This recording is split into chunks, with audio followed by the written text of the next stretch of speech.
Period का पहला दिन, वेल जैसे आपका पीरियड एंड होता है, आपका फर्स्ट वीक एंड हो जाता है और पीरियड के लाइक 14वें दिन पे या 14th डे पे आपका जो एग रिलीज होता है और एग और स्पर्म मिलते हैं, जो जाइगोट बनता है, उसके बाद इनका मल्टीप्लिकेशन होता है सेल्स में और फिर ब्लास्टोसिस बन जाता है। ये ब्लास्टोसिस आपके यूट्रस की वॉल में इम्प्लांट होता है, जिसे हम इम्प्लांटेशन कहते हैं, और आपके बॉडी में बीटा एससीजी हार्मोन बढ़ने लग जाता है। इसी हार्मोन्स के बढ़ने की वजह से आपकी बॉडी में प्रेगनेंसी सिम्टम्स दिखाई देने लग जाते हैं, चाहे वो नौशिया, वॉमिटिंग, मॉर्निंग सिकनेस या भूख बहुत ज़्यादा लगना, भूख बिल्कुल नहीं लगना, बहुत ज़्यादा उल्टी जैसी फीलिंग है, ये सब बीटा एससीजी हार्मोन के कारण होता है। और इसी हार्मोन की वजह से हमें वो 2 मैजिकल लाइन दिखाई देती है, जिससे हमें पता चलता है कि हम प्रेग्नेंट हैं और हमारे पीरियड मिस हो जाते हैं। प्रोस्ट्रोजन और एस्ट्रोजन हार्मोन के कारण आपके जो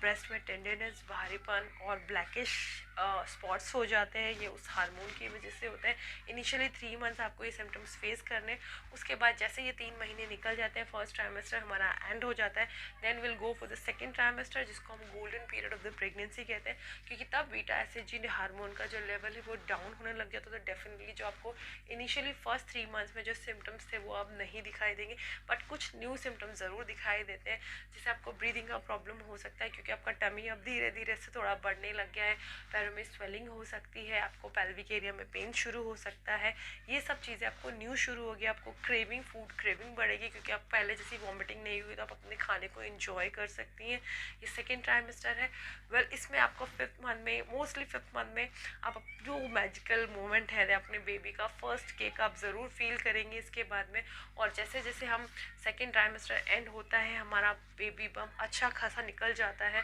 तो हमें ब्रीदिंग का प्रॉब्लम ज़्यादा बढ़ने लग जाता है, क्योंकि हमारे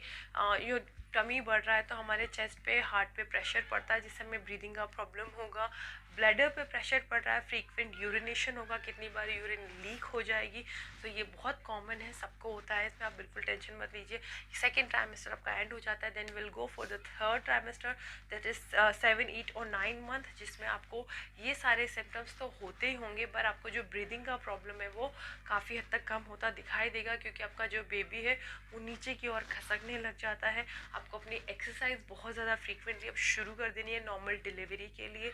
डक वॉक और ये सब शुरू करनी है, ताकि आपका वॉकिंग बहुत ज़्यादा स्पीडली आपको अब थोड़ा थोड़ा रखना है। 7 मंथ में आपको सीढ़ियाँ नहीं उतरनी, इसमें आपको फ्रीक्वेंट यूरिनेशन अभी भी बहुत रहेगा, आपको वाइट डिस्चार्ज हो सकता है, आपको ध्यान रखना है आपको ब्लीडिंग का problem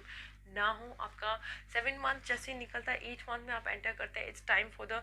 prepare for your delivery bag, maternity bag आपने रेडी कर लीजिए, अपने प्रेगनेंसी शूट की आप तैयारी कर लीजिए, अपना हॉस्पिटल आप फाइनल कर लीजिए, क्योंकि आपको नहीं पता 8 मंथ में आपको कभी भी जाना पड़ सकता है। 8.5 महीना जैसे निकल जाता है, आपका म्यूकस प्लग कभी भी रिलीज हो सकता है, म्यूकस प्लग का निकलना, आपकी पानी की थैली का फटना या आपका लेबर पेन शुरू होना, ये 9 मंथ के सिम्टम है। 8.5 महीने के बाद ये कभी भी हो सकते हैं, आपके डिलीवरी डेट से 15 दिन पहले या 15 दिन बाद में ये सब चीज़ें हो सकती हैं। जैसे आपको लेबर पेन शुरू होते हैं, आप डॉक्टर के पास चले जाते हैं, हॉस्पिटल में एडमिट हो जाते हैं, आपके सर्विक्स ओपनिंग चेक होती रहती है 2 फिंगर टेस्ट के द्वारा। जैसे ही आपके सर्विक्स का मुंह 10 सेंटीमीटर ओपन हो जाता है, आपको लेबर रूम में लेके जाते हैं, वहाँ आपको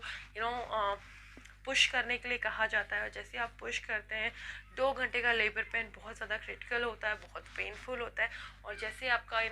10 सेंटीमीटर का सर्विक्स ओपन हो जाता है, आपका बेबी बाहर आ जाता है, प्लेसेंटा निकाल लिया जाता है, आपके बेबी के इनिशियली फर्स्ट टेकिंग केयर के लिए उसको ले जाते हैं, उसको साफ़ सफाई करके वैक्सीनेशन, इनिशियली जो बेबी के बर्थ के बाद वैक्सीनेशन देते हैं वो देते हैं, और उसके बाद में आपको नॉर्मल वार्ड में शिफ्ट कर दिया जाता है आपके प्लेसेंटा निकलने के बाद, और बेबी आपको दे दिया जाता है। तो ये है सारा आपका pregnancy journey through out just 4 minutes. Thank you. Bye bye. Subscribe my channel, like button को press कर दीजिए and hit the bell icon to get the notification on videos. Thank you so much. Bye bye.